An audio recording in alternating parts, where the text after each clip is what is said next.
I'm really not trying to be funny, and that's if y'all the world let me know I was funny on Dope Games too. But I'm like, oh shit, I'm funny. If we this language arts, if we using music to get across and to relate, and I'm spitting metaphors and similes. Sometimes you laughing because it's so unique, but something that can make you cry can make you laugh.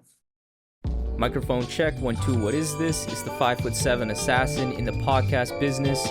I am your host, Rohan Patra, the rap music plug at your service. Here we are again at the end of the rainbow. The embodiment of all that is great about Detroit hip-hop, the distinct sound, the originality in spades, represents Bruiser Wolf to a T. Bruiser Wolf is part of the Danny Brown-led collective Bruiser Brigade, home for some of the most forward-thinking hip-hop coming out of the scene. Known for his hysterical, charming sense of humor, sharp wit, with a voice unlike anyone else's, Bruiser Wolf is here today to discuss the creative decisions involved in his particular style of rap, having faith in his career as an artist, Bruiser Brigade, and how he created his excellent new album, My Story Got Stories. The Rap Music Plug podcast presented by QLC TV is the remedy to the I don't have anything good to listen to problem. Through in-depth artist interviews, album reviews, and general rap commentary on the best that the underground rap scene has to offer, this is your one-stop shop to knowing what to add to your queue, play next, or pop into your record player. Welcome to the show. Bruiser Wolf, how you doing today? Oh man, blessed, man. Real blessed, man. Glad to be here.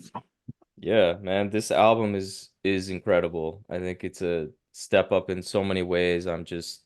I have like so many times in this past week since I was given the record, I have so many like quotables and like hooks just like in my head constantly that I just like find myself playing back to myself. It's been a really fun listen. Oh man, that's a blessing to hear, man, because I worked so hard. There was so much that went into that one. That was different from the first time from Dope Game Stupid, man. And all of the responses and all the feedback is everything that I wanted, and that was everything I was aiming for. So truly a blessing, man, that people is taking it like that. Yeah, and one of the things that obviously is very unique with you is just the way you put together bars, the hilarity in it, it's often like absurd on the nose, and you just make it all work. You got like crazy lines. You have a really funny line on this record. You say like I dick him down, give him double spearmint, the usual. That play off the classic bar. That's what I think I love. It's like it's not just funny, it's like very clever, and there's a lot of like knowledge of hip hop going into these bars. And then you just got shit that I can't really explain. Like I think this is off Use Me off a Dope Game Stupid. You're like, I'm scratching her soft to make up the difference. They was laughing. LMAO. Just the way it's like the delivery, you say LMAO, it just cracks me up every time. And like what really impresses me is that your bars range from being very clever, witty to being, silly and humorous, but it's all very smooth.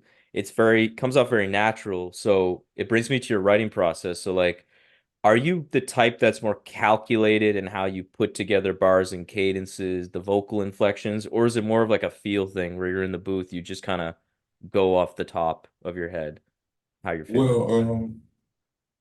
Well, um, it sometimes is I would say it's just more feeling then because sometimes you putting words together, you just gotta feel a beat. It's gotta like the beat gotta tell me something, that's first. So I would say it's really off of a feel, but really you gotta have wordplay, and I try to put the words together too, you know.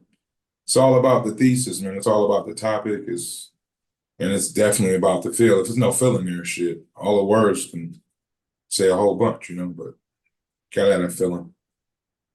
Yeah, and I think like it just really resonates with me because you seem to be balancing so many different things at the same time while making it really fresh and fun. And it sounds like at simultaneously, I'm like, oh, I think you put a lot of thought into how you put together these words. But then at the same time, I feel like it all came to you in like one moment. And I think that's a really special thing when it kind of both feels supernatural, but also super thought out. Like that's where the best music is made, in my opinion. And the ad libs too.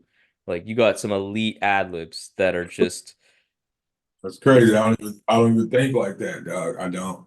But like, honestly, like, bro, like it don't just come.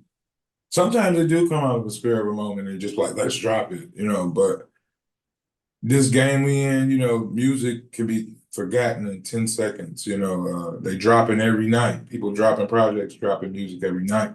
So therefore I have to be prepared. So I just like if I wasn't taking this interview right now, I'd probably be doing something. Whenever I'm doing anything, I'm trying to find out words. I'm trying to put it together like something means something. I'm always jotting, I'm always thinking of a bar because that's where my money is, you know what I'm saying? So all day, every day, I'm putting bars on my phone or bars, I'm writing them down or try to remember them.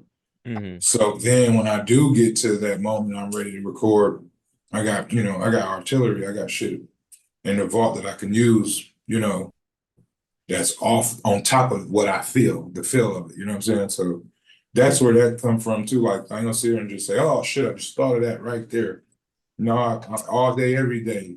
If I ain't in the lab recording, I'm writing, or I'm looking at current events, stuff that's happening around us right now, to keep shit relevant and up to par or whatever. But that's how it come, you know what I'm saying? That's how that writing stuff comes up. Yeah, the way you write, it's definitely very referential to like we talked about it before this hidden record sports and just kind of like regular culture. It's very rich in that. It's very fun and also it just makes it feel yeah, current and very new, which I really like. And you have a good sense of humor with all that. And speaking of the humorous part, I actually had Blockhead on the show late last year, and obviously you got that great feature on the last record of his, and he mentioned specifically relating to you that you are confidently one of the funniest rappers of all time, and I couldn't agree more. And like I was just thinking about this maybe a few weeks ago. I can be just like walking home from work, even if it's like the 10th listen. At this point, I hadn't heard the new record. It was just Dope Game Stupid. And it's like the 10th listen, 15th, whatever listen to this record. And I still find myself just like in public chuckling to myself, just like, come, God, come on. That's rare that like something music can make me like actually chuckle in real life. And like a really great quote from a great journalist, Thomas Hobbes. He tweeted this recently about you. He was like, "You rap the way you rap. It sounds like someone whistling on the walk home after having a great fucking day. It's just so carefree." That's amazing. Yeah, that one really struck me because I loved it, and I think the thing I find particularly fascinating about the way you employ humor is that you pair this charismatic wit, all these funny lines, alongside stories that are often about some pretty serious like street shit or some very genuinely personal things that have happened in your life. It's not a combination of elements that I feel typically get put together in the way you do it, but you pull it off. So like how conscious are you of striking this right balance between being funny but also giving yourself enough runway and space to be more frank and serious at the same time as well? because I'm really not trying to be funny, and that's if y'all the world let me know I was funny on Dope Games too. But I'm like, oh shit, I'm funny. But it was so stupid. Sometimes shit so stupid, and you think about, oh, I did that. That's funny. Or everybody's so serious, everybody going in one direction and want to be serious, and sometimes the shit just, I don't want to be down all the time. I want to smile. I want to talk. I'm just kicking it and talking shit, man. And sometimes it be the wit, it's the wit that make you laugh. Like, oh my God, what the fuck? You know what I'm saying? Or if we this language arts, if we using music to get across and to relate. And I'm spitting metaphors and similes. Sometimes you laughing because it's so unique, but something that can make you cry can make you laugh. That's metaphoric in its own. So more words I use, the more stuff gonna come in, more perspective, more, they just bring out the range a little bit more with a sense of humor, because everyday life ain't sad, everyday life ain't so serious, and it is serious, life is, but who wants to be down? You want to smile. So, if you ever heard that you watching movies of the mafia, you got the wise guys, they talking, they laughing. Motherfuckers ain't, they on some gangster shit. They don't want to always be on no gangster. They want to laugh. You know what I'm saying? Their special point is their family. You know what I mean? They doing what they got to do to get back. You know what I'm saying? But motherfuckers ain't always serious. But I'm happy that my music can come across and be entertaining in so many ways. So I accept it and I love it. And I love being funny. And I don't mean to be sometimes, but if we talk about a lot of shit, man, that's what you're gonna get. If we conversate, I'm not about to make you sad the whole fucking conversation. We're gonna kick it. We're gonna have fun. You know what I mean? And that's what I want to bring, to the table with my music as well. And I'm not a fucking comedian, but I enjoy kicking it and relating to people that way. Yeah, I mean, I think something with humor that I always find in music and outside of music, I guess, is that as the person listening or watching, whatever, I find it opens you up in a way that something that is just straightforward serious sometimes can't. Meaning, like, you could be in your music kind of making me laugh because of something witty or whatever, but then you say something striking that's just straight up like a fact of your life or something very like quote unquote serious.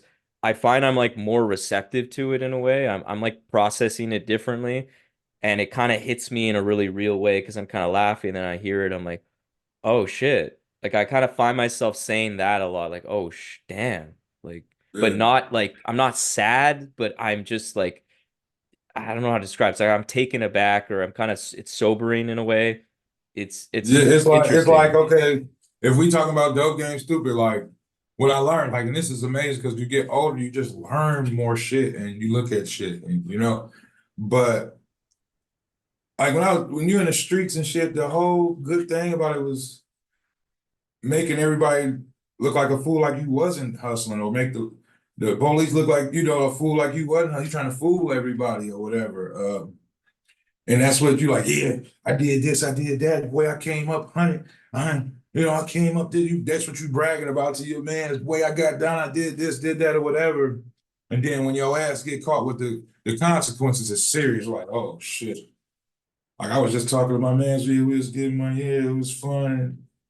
And now it's real. You know what I'm saying? So that's the same type of shit too. Like the shit can make you happy or make you, excited, can fucking you can hit you too hard. You know what I'm saying? You getting money now, your ass facing 5 to 10, or whatever it is, whatever your situation is. And now you're away from your family and shit. It's more serious shit that came with what you was doing. And then it was fun shit too that got you around. It was good. But that's what comes in to me trying to explain and express certain shit that where I come from. You know what I'm saying? Everybody don't have it set. Everybody gotta do shit wrong to make it or whatever it is, but you know what I'm saying? It come with good and bad. You know what I mean? That's what it is. Yeah, and I that's really well said. And I think it's another part about how you use humor too that alongside these other topics is that it's wild to me that, like unlike other artists, they often like let's say you have an album, there's often like a few songs that are like quote unquote dedicated to saying something serious, like, oh, this is a very personal song about XYZ, or a really fun, crazy, wild song about XYZ. But Mhm. your music really often it's just liquid. It's we were actually talking about this in like the Discord, my RMPP Discord, about the way you write and your music. It's very liquid that it blends all this stuff all together on the same track where you have like a dope boy. There's some personal stuff in there, there's some really funny stuff. It sounds bright and like beautiful. It doesn't really make sense and it's not really done often like this. It's often very targeted songs because people don't often aren't able to make music in this way, but you're able to do it, and I just find it so cool. That's Dope Boy. See, then, like we was just talking about the writing process and how do I do it or it come up or whatever. Some of that shit be like papers, that was like a fucking essay or you know what I'm saying? And it was a question. I was just like, I wonder if they can tell I'm a dope boy. So with that being said, what all came with that? And I remember when I first started out, because I played ball, I didn't want people to think I was hustling. Oh, you fucking lose, you didn't drop, you know what I mean? Now you out here. And I'm trying to be discreet about it and don't want nobody to know. So I went through a lot of that, a long period of time of hiding that. And I had so many stories from that. And that's where that came from. My stories got stories to, I wonder if they can tell I'm a dope boy. Hmm. So, and I just wrote it and it had to have a hell of an intro, then it had to have a hell of a conclusion, like any other great paper, you know what I'm saying? And that's how I wrote that one. That was really structured into, like, it was like a paper I was writing, bro, for Hmm. real. Given how unique your style is, I'm sure it comes to like no surprise to you that some rap fans have needed some time to warm up to your style and really get with it. And I know for me, honestly, like when I first heard you when Dope Game Stupid dropped, I was like, yeah, I definitely was liking it, but I was hearing everybody, and I think I definitely have noticed with you, you have a lot of respect from your peers. Mm. And I was just like, I don't think I'm like fully understanding it. And then I got it, and then I was hooked and now I'm like obsessed. And I've always been curious with artists like yourself that are so distinct. Like from your vantage point, have you had this like internal belief that eventually, people will just get it and give you your music the love that it deserves? Like, have you always had that belief eventually that it would happen? Yes, but so much go into it. It's a billion people trying to rap. I'm older, you know. Honestly, man, if you really trying to do this career, you really gotta have faith. You know what I'm saying? There's no bullshit aside. No, I don't think I'm fucking the greatest rapper in the world. Never did. I just had faith in what I was doing. I did believe that I was good. You know what I'm saying? I knew I had it from just the wordplay and how it excite me. It makes me feel like I'm balling again, playing football again. I'm getting prepared. It's just, you know who can play, like I can get down, you know what I'm saying? I knew it. I believed it, you know what I'm saying? But when you actually going through this shit, man, with a family and you about to hit 40, like you gotta have faith, man. That comes with your spirituality. You gotta believe it, man. And you gotta keep going and you keep going and you work at it so hard. Like I work at these words so hard, you know what I'm saying? I'm trying to read the thesaurus as much as I can. I'm trying to find what this word means, if it can mean more than once. I'm trying so hard, but it's a motherfucker, man. You got to really have faith. But I can't sit here and lie to you. I have to because I've been doing it forever, and not forever, but I believe in it. You know what I'm saying? All the time. Yeah, I did. I did believe in it. I did. I didn't know where it would get me or how long it would take me. But I definitely believed in it. I knew the rhymes and the bars was cold, so. That's all I could say is just having faith. I can't sit here and say, "Yeah, I'm gonna be the biggest star. I'm gonna be one of the best," or no shit like that, or even be the way it is right now. I just have faith, and I'm blessed, and I appreciate God for guiding me here. Yeah, man, I love the what you said there, that you said you could tell it excited you and how it Yeah, made you feel. And I think that's something that a lot of people can take from what you just said, which is that it's not about what the validation you got from others. It's like you knew this was special because of how it made you feel. And I think that's something that people can definitely apply in their own lives with what they're doing. Because that's yeah. what you can tell you're doing something special is like, But am I getting definitely, excited about that? not to cut you off, but definitely, the fans. that was I should have pointed that out too. That's a part of it. They kept me going, Mm. that faith that I planted, that seed that planted it, they really they into it. Like you talking about the words, like I'm fucking trying hard. I'm saying some intricate shit, I'm trying to get off, and they know it, they appreciate everything. They love the music, so that's a big part of it, bro, for sure. If I didn't have that, you know, that is some sense of validation, you know what I'm saying? So, Yeah. Yeah, that's big. yeah, you need that as well. Definitely some element of that. And yeah, faith, it's always interesting to me because I've recently in my own personal life been encountered with situations where I've said that's been kind of the answer for me. It's like realistically most of life is hard and weird, and any kind of success is kind of sometimes random, even though there's a lot of work that goes into it. Everything's stupid. Like you just gotta have faith. Like that's like I'm not Yeah. super religious, but that's something that I'm really starting to like learn about life is that faith isn't a joke. Like it's No, for necessary. Like how else are you gonna motivate yourself if you just think you're not gonna succeed in any way or don't even can't even imagine there's a possibility that you could do something, then I swear, yeah. man, and I can tell you, bro, like this is real. Like this is there's no boogeyman, no magic. Like whatever your faith is, whatever your religion, whatever have you, whatever your upper, my father-in-law taught me how to pray one time, bro. I was in the streets, he just taught me how to pray. And he said, you gotta pray, and this is part of faith. You gotta pray. When you pray, you ask God for what you want. I asked God, I said, God, I want to be one of the most influential rappers, Lord. And Lord, I want to be known and be one of the best rappers, Lord, and be a great provider for my family and a great man for my kids. Pray for that one time, right? So tomorrow, when I woke up, I said, thank God, thank you, God, for blessing me to be one of the most influential rappers in the world. Thank you, God, for blessing me to be one of the best rappers in the world and one of the best fathers, Lord. Thank you. In Jesus' name we pray. Hey, amen. So I thank him every day like I got it already. Mm, So in sort of sense, that's strengthening my faith. So when I walk out the door, my man already is programmed to be one of the most influential rappers. When I'm writing now, I done prayed for it to be one of the best or one of the most influential. So, it ain't a boogeyman, no, ain't no, magic thing about it, no, none. It's just about faith and what you believe in. And that's a part of the faith. And people take that, you can take that with you and run with it. That's what I do. You know what I'm saying? That's strengthens me, strengthens what I'm doing out here. yeah, it's like you're describing kind of like a form of affirmations, which praying in a lot of ways is kind of that manifestation.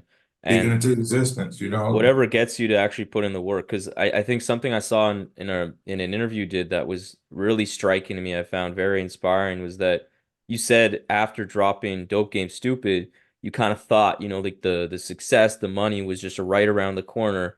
And you said that the money was gonna call, you thought that was gonna happen, but instead I thought the money, yeah, they I thought the pocket money was dialed you. And calling. I was like, again, that's a bar, first of all. That's a fucking bar. I've never heard That's that where it before. came from.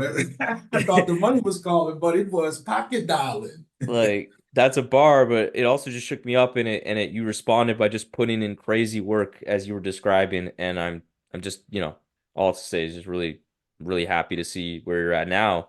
And I know one of the ways that you got to where you are wasn't doing this shit alone because you're part of a really special collective. And I actually had a fellow Detroiter as well as Uncommon NASA on the show. Actually, last guest I had, we spoke about the uniqueness of Detroit hip hop, and Guilty Simpson was talking about the sound. And what I think I find just really cool about Detroit is that when I hear rappers from Detroit, on one hand, I kind of know what to expect, but then I know absolutely nothing about what to Yeah, expect. Meaning, what I do know to expect is that there's gonna be some unique, strange, potentially weird shit. man, But then also, like, I have no idea what that looks like because that could apply to so many of you guys, like Quelle Chris, Danny Brown, you, Guilty Simpson, Elzai. Like, none of those people I just mentioned are the same, even right. close, but very unique and original. Part of that kind of culture that you guys have built. is Bruiser Brigade, one of the hubs right now coming out of Detroit. So, first talk to me about how the relationship was built with Danny and how that whole joining Bruiser Brigade started. I linked up with Fat Ray. Just had mutual respect for Fat Ray. That's my bro. We did showcases together through the underground hip hop scene of Detroit. He a legend himself. He got so much work he done out here and so much love. And he got a heart. He brought me to the Bruiser house, and that's where I met Danny. And he introduced me to. Technically, let's just keep it real. He brought me to the house. We recorded Old Faithful. We did Dog Food, and then Danny came to town during Bruiser Thanksgiving. I met Danny, and it's been up since then, man. We've been working, and we just like brothers, like family, bro, for real. Yeah, and I can see some similarities in Danny's kind of ethos as an artist and with you as well. So like from like an artistic perspective, like how instrumental was he as an influence to your kind of coming up with your style and your sound? Oh man, Danny, man, like I was already like a fan of Danny, just from how he came up and did his thing out the D. But to get to know him and to see that shit with my own eyes, I learned so much, bro. Like his man, he don't have to write if he don't want to. He can write. He can just I done seen him record 5 songs. Shit, and I think 3 of them bitches made the album. And like one day he just his showmanship, bro, like on stage, bro, like you see what he doing. His shit is timeless. They rocking out to his shit he did years ago. Him performing, man, it just really that's what I really been studying. He just electrifying with his shit, man. He's so focused now.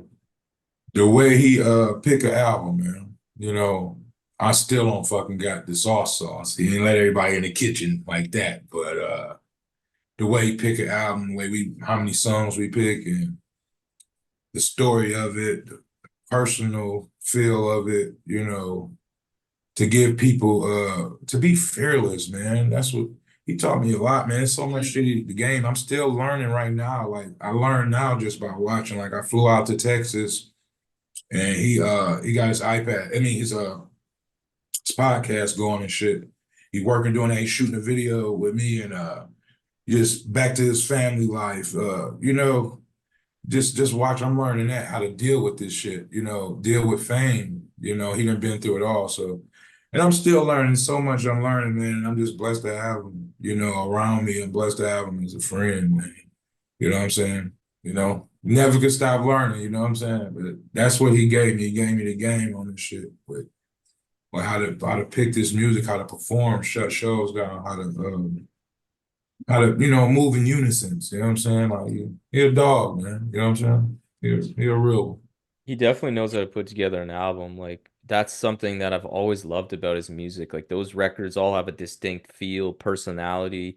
conceptual, have a story. Like I love that. And from like a just like from a perspective, I definitely can see the kind of absurdity and hilarity in off the punchlines in both your music. But I think something specific is that I think you both understand the value and the importance of the voice in rap and how that sounds and just the power that you wield as being one of the main like aesthetic qualities of any song is the rapper's voice. And the way you guys use your voice is just so freaking cool and unique. Like Danny's one of the first times I saw a rapper like when I was younger, starting getting his music, like the voice differed that much from sometimes track to track, verse to verse. And I was like, yo, I don't what the fuck is this? Like, I don't understand. That sounds wrong, but it's not wrong. It's actually very cool. And obviously, your voice is just like one of the most unique things in rap right now. So I can definitely see that connection. Um, and to go into that Bruiser headquarters, I read that it's actually like a multi-story home in Detroit, where you guys record constantly. I think you said like you live in the studio, you guys are like living in the studio, really putting in the work. And given the talent and personalities involved in Bruiser, there's just so diverse. Could you paint the picture for like what the typical atmosphere is at Bruiser Brigade HQ, whether it be like recording or just like chilling with the guys? I don't know, like, okay, say you have a house, you live wherever you live right now, or you live where your family, where when you just was coming up living, right? If you don't have shit to do, like that's how I just said, I'm about to compare this shit to basically where you live. That's how comfortable it is. That's the atmosphere, for one. But I can go see my family and I get bored. I ain't got shit to do. I ain't got to record. I can come chill, watch the game with the fellas, kick it, you know what I'm saying? It's a hell of a vibe, man. And then everybody dialed into what you trying to do creatively, and they trying to come with their ideas. So I would say the actual atmosphere is just it's like family, bro. It's just like this where we live at, everybody do what they supposed to do, and we come and it's like it's a team atmosphere, and it's like a family too. Everything ain't always perfect. It's a family. That's what makes us, so good with it. Makes our creative shit so good. Everybody know where everybody at personally, everybody try to support each other when they can, and everybody, deal with their issues the way they deal with them, and it's like a family atmosphere, bro. Like. And everybody want us to win. Everybody want each other to win. You know what I'm saying? Every time somebody's shining, it's light shining on the next person. So it's really like a family atmosphere. Like that's where I'm at. You know what I'm saying?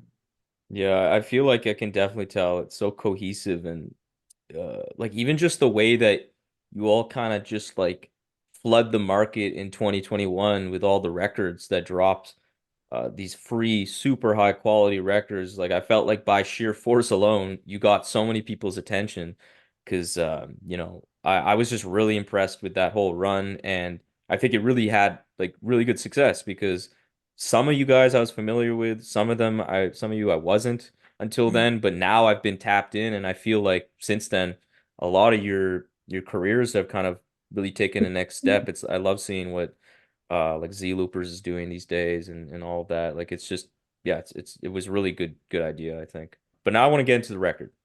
My story's got stories. So It's levels to this. man, after 2+ years of between Dope Game Stupid and this, you finally got this record out, and you know from a brief snippet I think you shared on social media, actually, it's clear that this album has actually been ready for a little while now.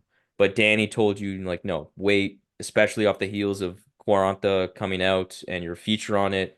Sounds like he did steer you in a right direction to kind of pace this record and wait for that to drop first. So at the time of recording this now, it's what, been out for 36 hours, almost Mhm. exactly. So tell me what's going through your head just from like what are your emotions? How does it feel having this record finally out to the world? Oh man, shit, man, it's a blessing, bro. Like so much. Like it's like I said with Dope Games too. It's like man, you spend the time like having a baby, man, and you don't know what it's gonna look like. Just wanted to be right, everything to be right with it. And it got here, man, and it was everything that I wanted, everything that I was trying to do. People, I didn't seen it on Reddit. I didn't got the reception. And I'm so blessed to have my fan base, man. I love each and every one of y'all, and I'm gonna work my ass off. And I'm gonna make sure that y'all with me every step of the way. That's the biggest thing to me right now. It's so hard to get fans, man. It's so hard, bro, to Hmm. get people to fucking listen to your music. You know, each and every one of y'all, man, is blessing me and my family. I ain't gonna never forget. I love y'all. But all the shit I put into it, I wanted to be up tempo. I was watching Danny and Zaloopers and shit, rock shows, and I got the soulful loops and shit. I'm like, man, I gotta bring some shit up. Then Danny actually wanted to go a different direction. He wanted to see if we can get different production, Hmm. and just to show people my range and what I can do. And then it got kind of veered off. So there's so many things that went into this. We like with Dope Game Stupid, it was this game plan drop. We got it. It's my first time here. This time, in my mind, I want it to be better. I know exactly what to do to make it better. Listening to everybody even like Fatano, like people don't know or even like a pitchfork or whatever. Like I really pay attention to it. Fatano, like maybe I felt it. It's nobody sound like him. I get that part. But maybe better vibes. I'm like, oh, better vibe. I mean, he want more hooks, more. And I felt that because I thought that. Like I listened to critics Mm. because if I thought what I thought, critiquing myself, and you said it, you know what I'm saying? I'm like, that shit was right. You know what I'm saying? So making this shit, I was so it's my first album, was Dope Game Stupid, and it was crazy. So I'm like, shit, you gotta top it. And I know I didn't really go into the thinking of it, but I knew exactly what to do. And I had way more bars. I've been sitting on bars and bars and bars and bars, pause, but forever. But the feeling right now though, dog, man, damn, it's like, damn, you really show people you can do it. You can do it again. And I got so much more shit, and it feels so good. I'm so addicted to this shit. I'm ready to drop again. I'm ready to record right now, but it's a hell of a feeling. I'm high off the feeling right now, and I'm blessed, man. And I'm thankful for everything that went right. I'm just came from the universe. Andrew Barber, bro, Yeah.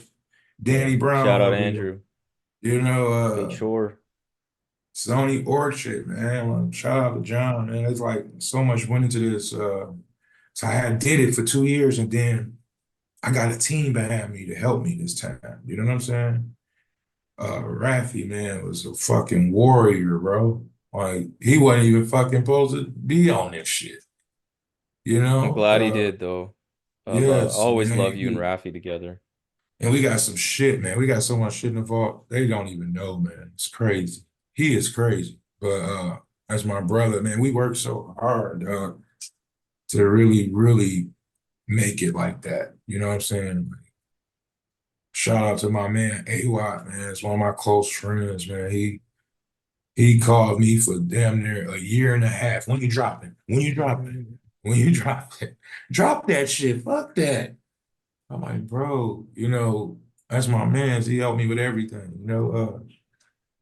Man, it's just, man, this shit is amazing the way it really, really happened. It's like I could drop a fucking deluxe right now and call it my story got stories, got stories. You know what I'm saying? That'd be a nice title. There's some shit that's left off. Like I want to shout out people like my man Bird. He was on crack cocaine. He went hard, but when it got down to the politics of it, with Chris Crack went crazy on that motherfucker too. The timing of it, my album can't be too long. We did too much with 14. You know what I'm saying? I'm like, they want 11 songs. I'm like, fuck that. It's been 3 years.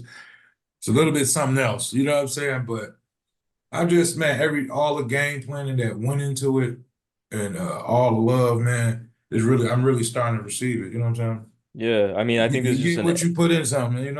yeah, like I think there's just an elevation on all fronts, and you talk about that time, the time, like the how long the album is. So when I first heard this, it was through like the like whatever advance or that streaming link that you send when you give advances. So it doesn't have the total runtime. So I listened to this album several times without knowing, seeing a number. And I always assumed this record was like 28 minutes or something. Like I remember thinking, oh, this is like because it just breezed by. It was so smooth. But then when the record drops for real yesterday, I'm like, it's 38 minutes long? I was like, damn, this is I didn't really even fucking know, man. I that didn't even shit, like fucking know. that's a compliment because this album has such a pop, like a pop to it, an impact, like a an exuberance in the grimy yet luxurious beats. And I think you mentioned it, the hooks, man. Wow, there are Yeah. some great fucking hooks. And so like just when it comes to the songwriting, the production choices you made, how did you want the listening experience to feel like for someone who pressed play on this thing? I just wanted them to have fun. I wanted to have fun. You know what I'm saying? I wanted to relate to them much way as I can. But honestly, man, I got to shout out Andrew Barber, man. That is Andrew Barber. he executive on here for a reason, you know.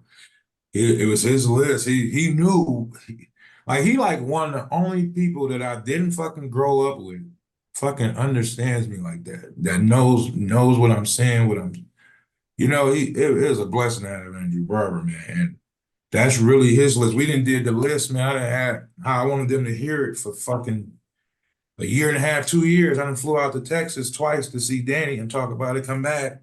I even sent it to my man Knowledge, you know what I'm saying? Mm. Knowledge. That's my dog too. And Knowledge got something we playing right now. He had his list. You know, I really was a team ball player with this. I wanted to see what all the great minds thought of. And Andrew Barber list hit everybody's right on task. It compromised with everybody. It matched my list after going through the fine comb, you know, and it was big because you can be biased creating your own shit, and you try to be the I'm doing it just like this, but the teamwork it makes it better, bro. You know what I'm saying? And that's where I'm so happy it came that way. But they taking it like the way, you know what I'm saying? They really loving it. Everything I expected them how they wanted them to feel about it. That's how they feel. You know what I'm saying? People say they make them happy. They smile the whole way through. You know, they saying the bars that I really felt that I was trying to get across. They fucking saying them, man. We gotta retweet them. You know what I'm saying? That's another thing too, man. It's a good team, man. Good teamwork make the dream work, man. You know? Yeah, I mean, I think the thing, I mean, shout out to Andrew Barber for sure, because thing I really loved about this record is the way it ebbs and flows from some like you have some tracks that are really high energy and like upbeat, like the Trinidad James one, funky as hell. But then Yeah. even like the points that are like more quote unquote more loop heavy, that something that would be more similar to Dope Game Stupid, it still isn't the same. Like the Harry Fraud beat to start off the record, it's got some heavy drums to it. Dope Boy is just that beat is meh. That beat, I'm gonna be tapping into that producer because I'm not familiar prior. Greg Holy Zola.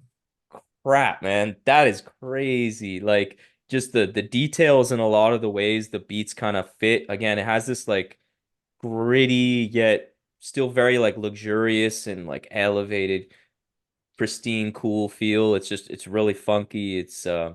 And then again, like yeah, like the hooks, like I really mean that. There are some just so many quotables, and I find it's impressive with you, especially because like your verses have one-liners, like a lot of one-liners, notable one-liners. But even then, the hooks still are distinct from that, Mm. and they just really pop.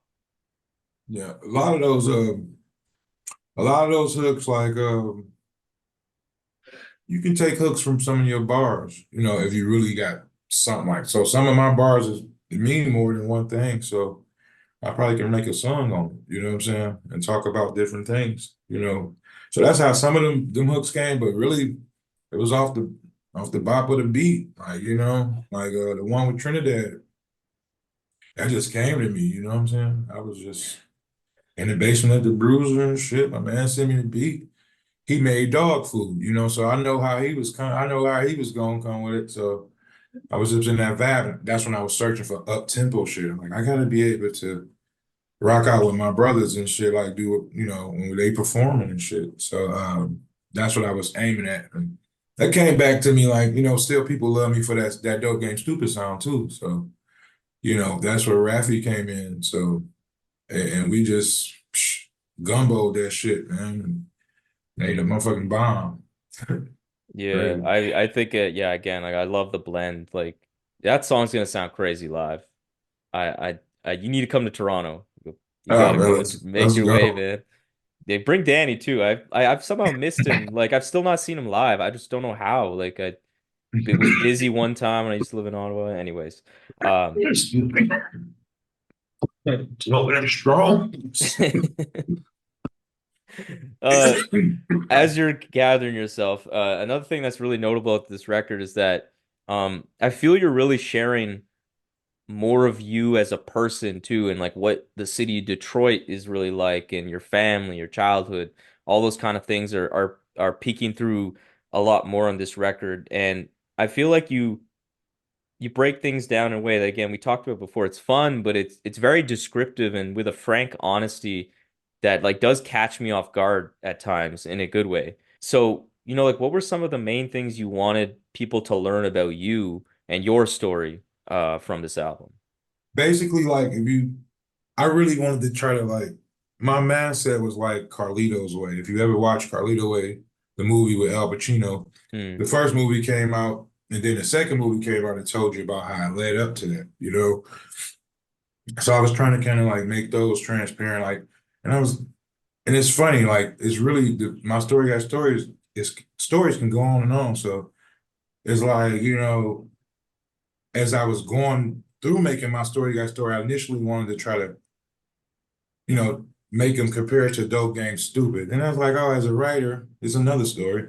Fuck that shit. Nigga, let's do something else. Just write your stories. You know what I'm saying? So I just got off into writing my stories, got stories, and just talking about me, just, wanted it to be real, not talk about so much Dope Game Stupid, but in all actuality, Dope Game Stupid is a part of me. So I had to like kind of relate them.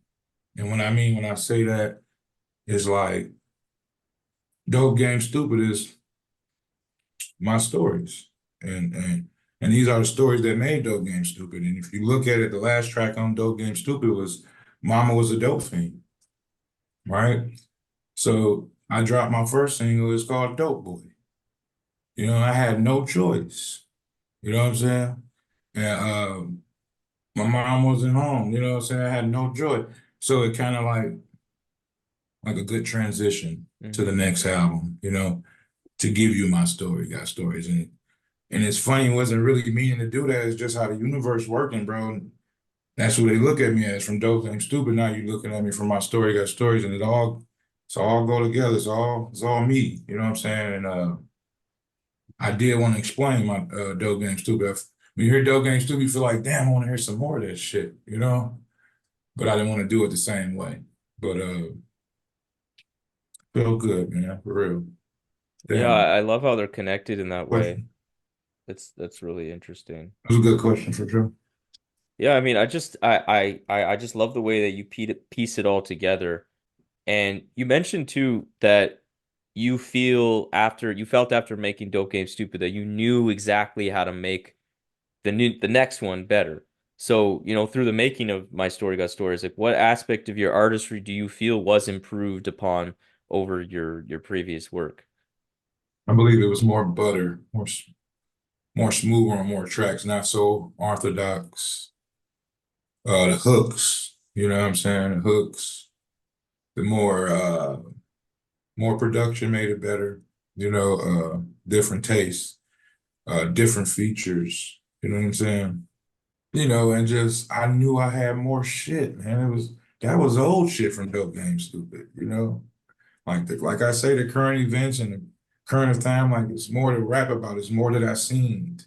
It's more that I know that the fans know that I can rap about. It's gonna only go get better, and that's what I'm trying to master too. Always try to every time is your best time, you know what I'm saying?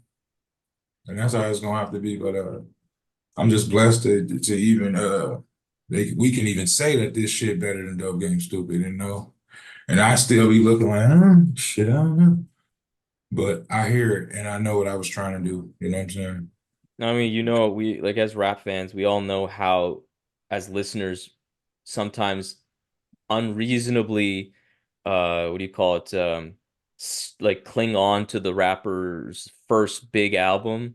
Like Yeah, we have a huge culture and tendency to just do that nonstop.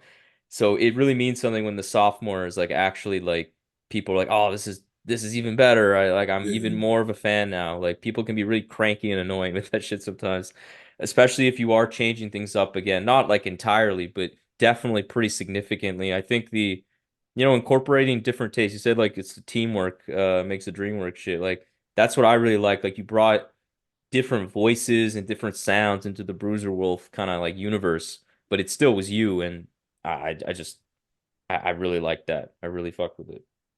yeah, man. They just, man, honestly, it goes back to the fans, bro. They love us, man. Danny Brown, man, worked so hard, and they love me, bro. and I'm gonna work hard as well. So it's just a blessing to have the type of people that believe in you and shit, man. That's what this shit about, man, for real. Yeah.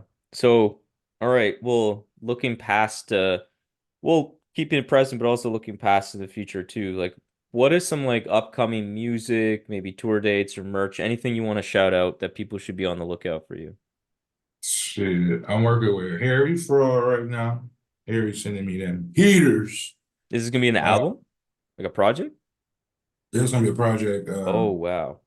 I'm also working with some shit with knowledge right now too. You know, he's sending me some shit.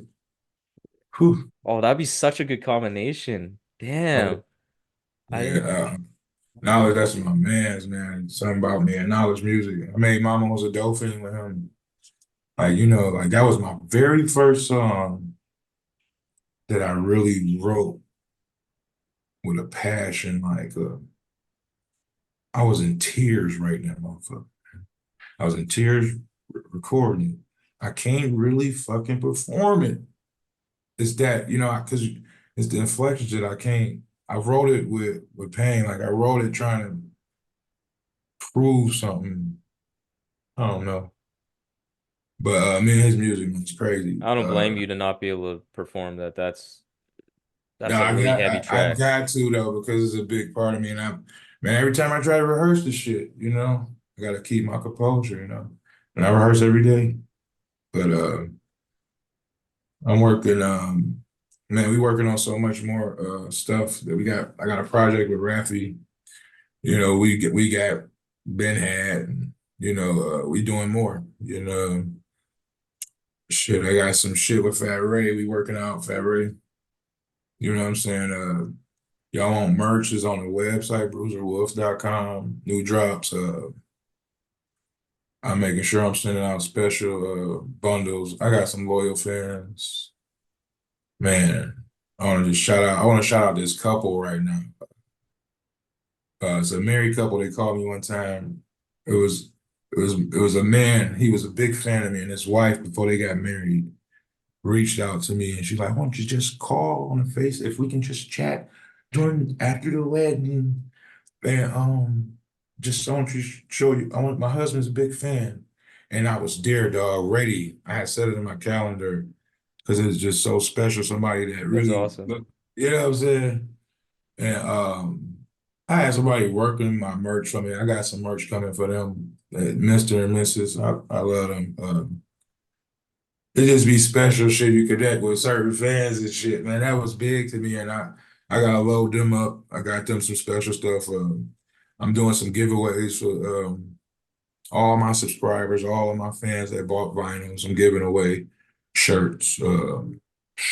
There's so many back orders I gotta take care of. I ain't forgot y'all. Man, y'all get the new My Story Got Story merch. Got hats, got hoodies. Get the dope game stupid. Get your vinyls. They about to be sold out in a minute. The autograph ones, Mm. and we still got a few left. Vinyls, limited edition of Dope Game Stupid. So it's on the website. Go to the website, bruiserwolf.com. Subscribe to my YouTube page, man. It's a blessing, man, to have all that, man. For real.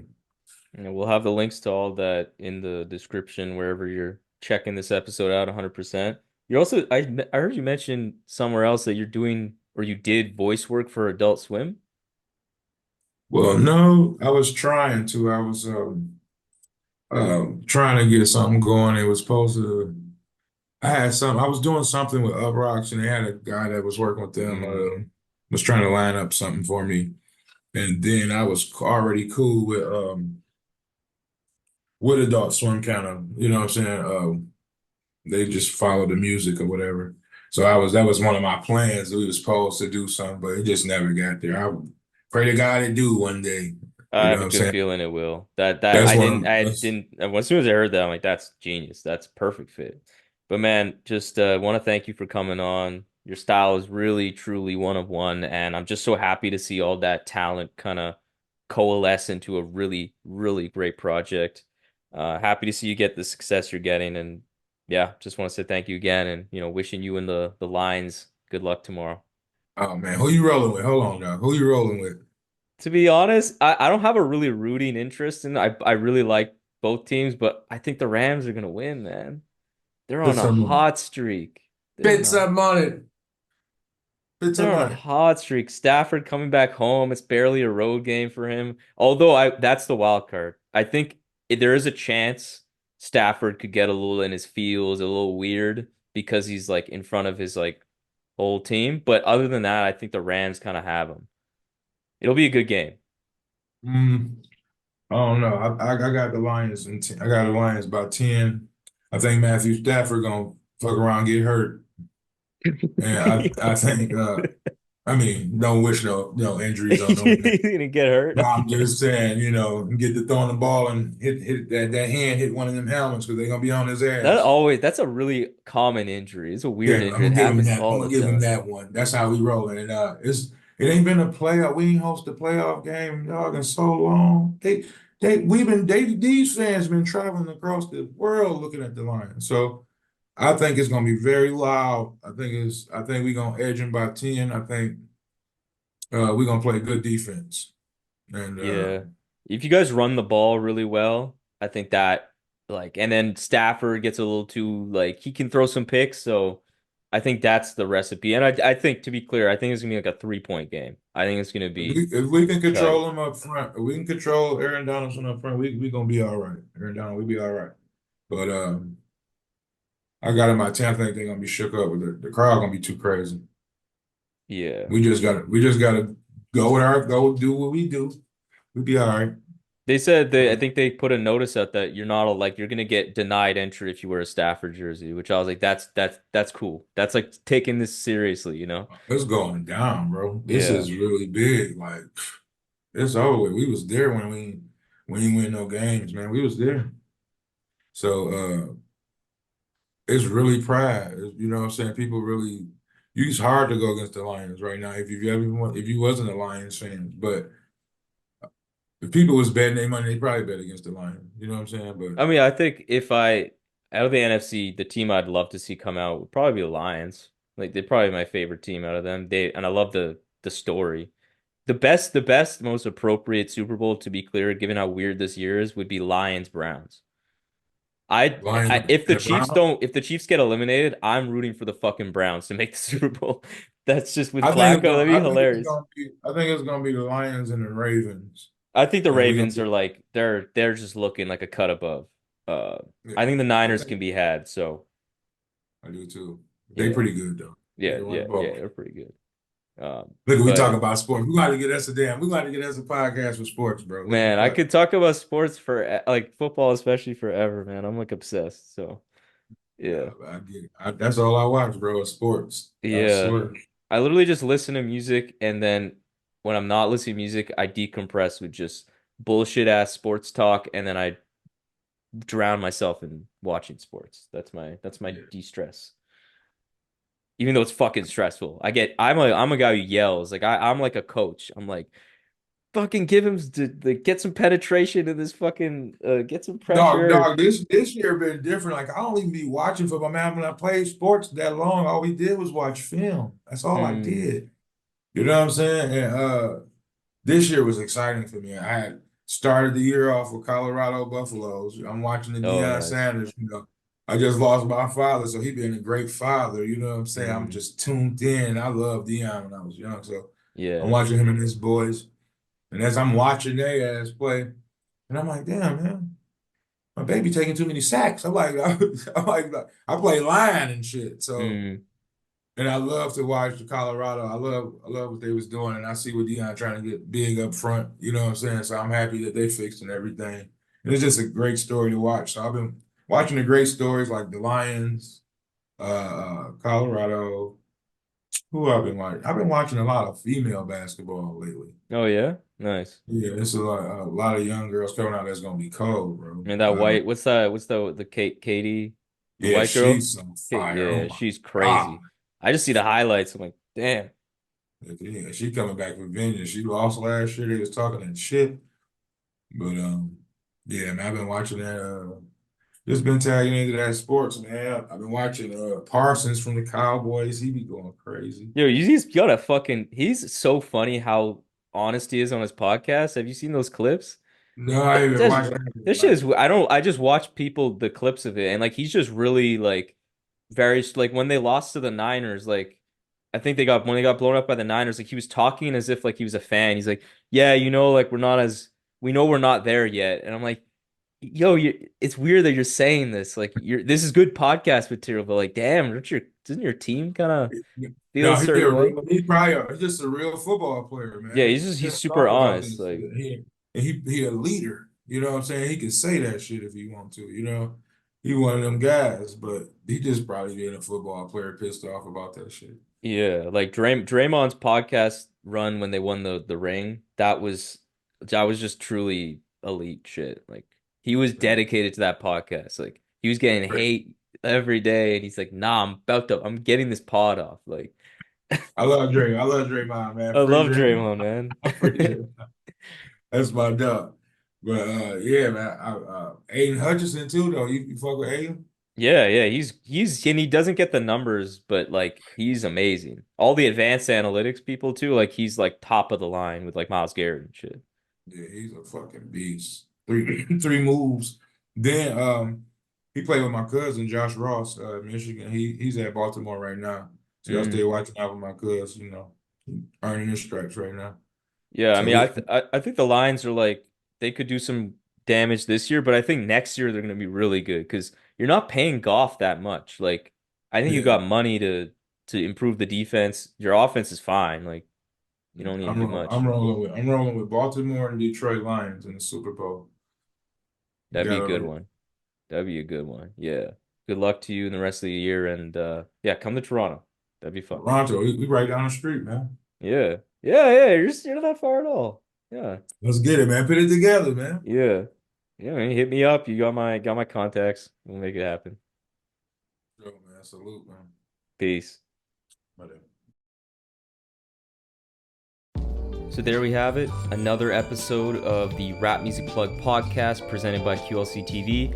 I hope this episode gave you some new perspectives and insights into what the greatest art form known to man in hip hop music has to offer.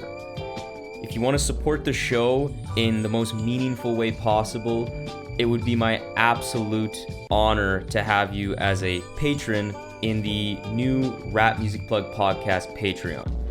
Through this Patreon, you will be getting exclusive content such as bonus episodes, exclusive album recommendations, exclusive playlists, early access to episodes, and more. And above all, though, you will be able to support the show directly in a way that will not only justify the crazy amount of time I spend on this show already, but allow me to cover some of the expenses related to supporting all of these great artists that we cover on the show through the website, and will allow us to sustain and build on this amazing growth that the RMPP has experienced recently.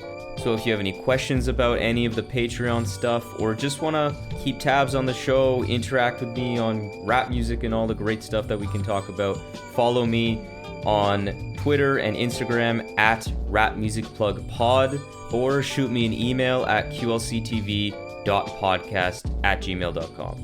You can also rate and review the show on Apple Podcasts and subscribe on YouTube and Spotify as well.